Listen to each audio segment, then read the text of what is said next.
Hey guys, how's it going? It's Data Strain back again with another tutorial, and today we are going to be slicing up samples with the Elektron Digitakt. So first and foremost, you want to connect your sound source. I might not be able to hear mine as I'm sampling it, only because I'm using the new Overbridge 2 beta. So as you can see, there's no outputs coming out directly from here. All the audio from the Digitakt is going via USB. Yeah, so I'm trying that out. So we might not be able to hear the sample at first when I first sample it, but then afterward we'll be able to hear it. I'm going to be sampling the emotional, inspiring piano music Fireflies by a YouTube channel called Whitesand. It is copyright free, so I figured it'd probably be a good idea for sampling purposes. So let's go ahead and just get right into it. We're going to hit the direct button right here. Make sure everything's plugged in accordingly. I'm going to go ahead and I already have it armed, so let's just go ahead and play.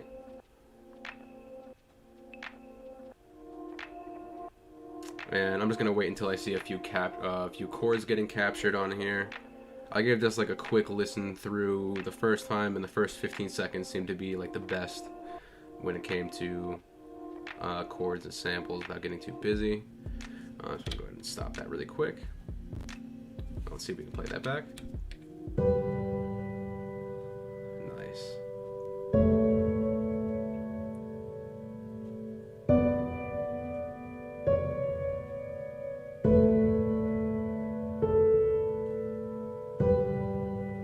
Alright, cool. So we've got some good chords to work with, so I'm just going to go ahead and get this out of here.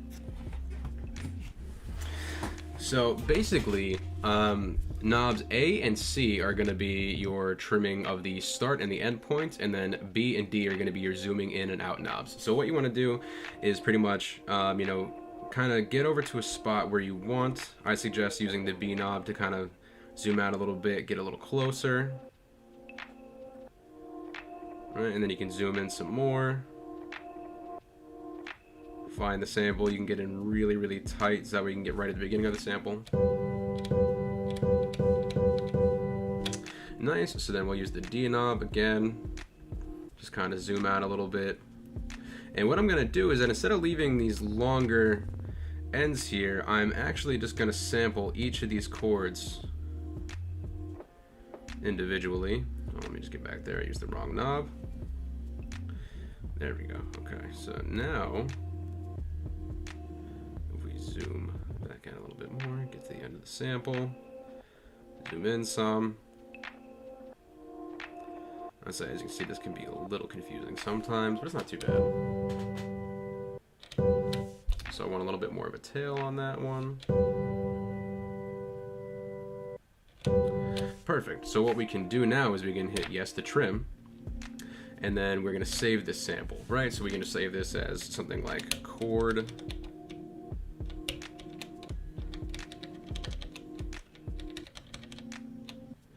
We'll do chord 1. Yes. All right. So instead of actually assigning it somewhere, what we're going to do is we're just going to hit no. Right? And now we're right back where we were before. So what we can do is we can take our start and our end points and just kind of move them back over a little bit. So I'm going to move to the next chord over here on that one. Zoom out a little bit on here. Move past that chord and then get to the beginning of this one. So not quite there. Move a little bit more. Zoom in to make sure you get on a nice 0 crossing point. Gonna adjust that end a little bit more. All right, and then we're just gonna do the same thing. So we're gonna go ahead and save that. And this time we can just do chord 2, so on and so forth. And the reason why you want to name these something appropriate is because we're going to be using one of the features, which is the sample swapping. So you can like parameter lock certain samples and certain pads, and you want to make sure it's named appropriately so you know which one you want to add at what point, right? So again, we're going to hit no, and now we can just keep going through and we can keep discovering different samples that we may want to use. Go back over here really quick.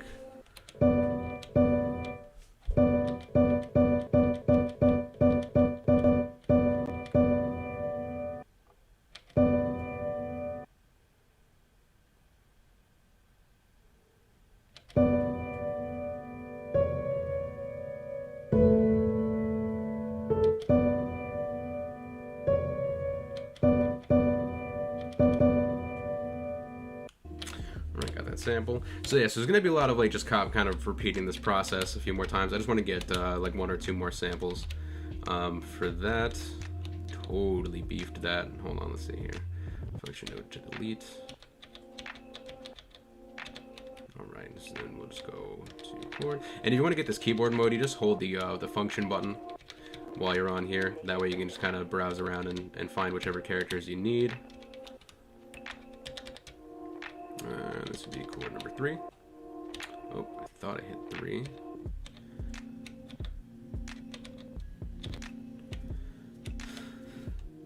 That's the one thing about the Elektron machines is they're a little quirky. Sometimes this can take a little time, especially if you mess up a little bit.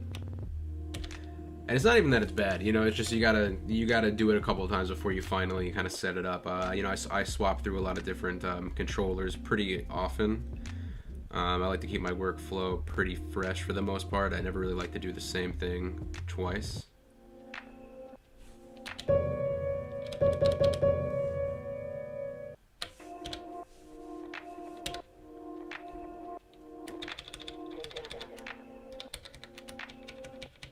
Oh yeah, I'll just edit through most of this, or speed through it. Alright, so we got chord 4. No, and then let's just get 1 more chord, because I think it kind of, you know, it's a certain progression that they had going on here that I liked. Let's go back to the end of that sample, bring this sample back a bit.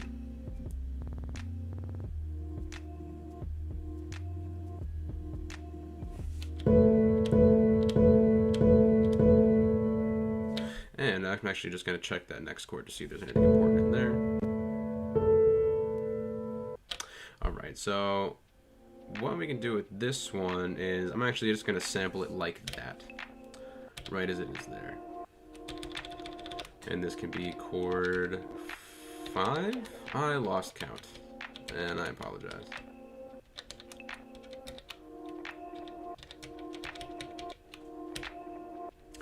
Alright, and again, we're gonna hit no to assigning. So then we can go back to our main menu here, and this is where we can start building up our beat. So I'm gonna grab a few quick samples.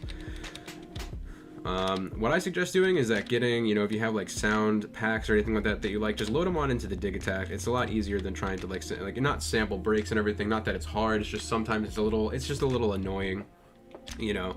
Sometimes it's just nice to have everything kind of set up in here.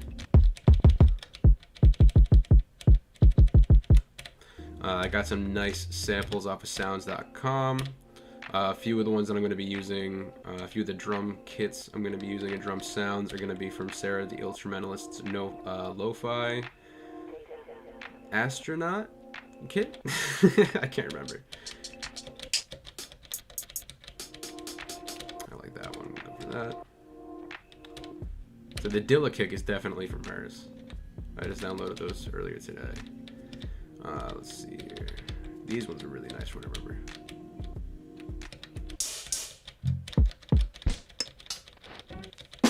Don't mind my cat. He's kind of an asshole. And the only reason he wants in here is because he knows that I'm recording right now. Alright, so we got a kick-hat and a snare. So what we can do here is we'll just go on the different tracks. Track number 1. Get that kick drum.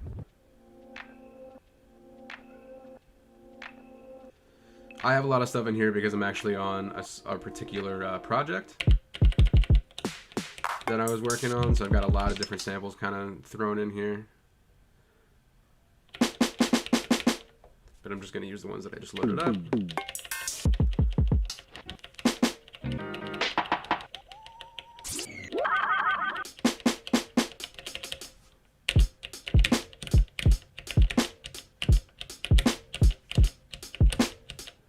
Awesome. All right. So now we can start loading up the samples. I usually like to keep my sample on track number 5.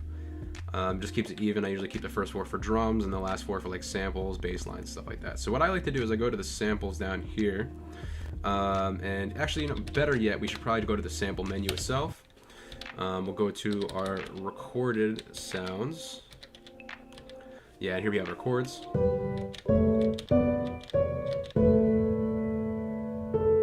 So we're just going to select all of these. Left, down, load project, yes. So now if we go here, we can find our chops.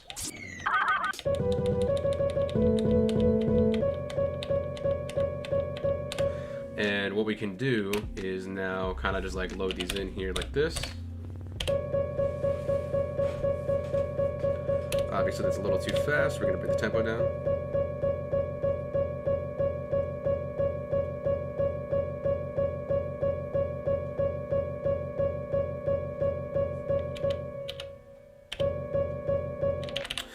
And now, what I like to do too is I like to get like a nice, what's it called, like a nice like kind of groove going on for the most part.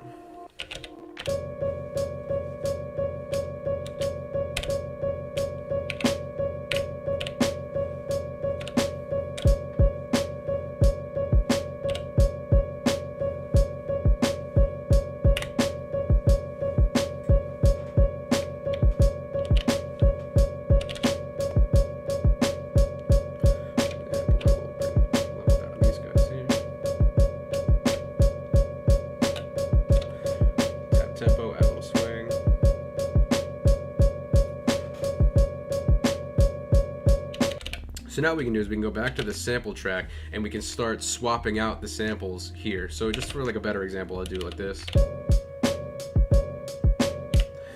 And then we can add a sample in here, go to the source menu, and then now we can select a different chord.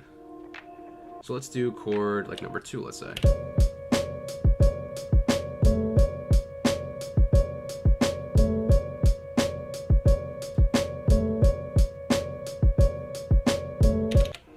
Right?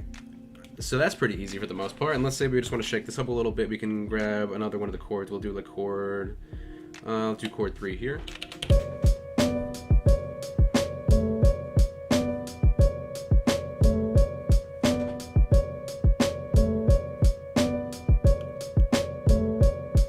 So as you can see, you can chop up as many times as you want. You can save them as different samples. It is a little bit of a like a long-winded process for the most part, but this gives you the ultimate flexibility because you can use one track and just rotate the samples. They're already cut for you. You just got to kind of put them in there, and then you could do you know, cool things like, you know, with this one we can actually reverse it instead. I have it play in reverse when it hits. Well, that's kind of a poor example. It didn't really work very well, but you see what I mean. So that's pretty much the easiest way that you can go about slicing samples in here. I know like I said, I know it's a long-winded process for the most part, and I know it's kind of annoying, but it really saves you a lot of time, and then you can save these slices for other tracks and other beats later on down the line. And the other thing too is that you can chop up these samples like this, but then if you go to the main track here, let's say, and then you bring the tuning down to, let's say, let's do an octave, why not?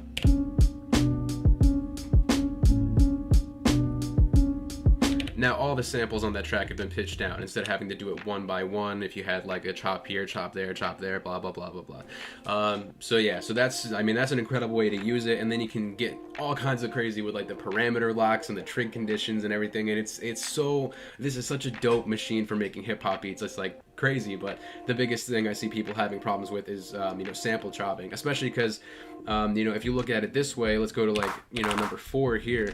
If I load in, I think I have some kind of, I think, oh no, hold on. I think I've got some kind of like ambient sample in here somewhere, possibly.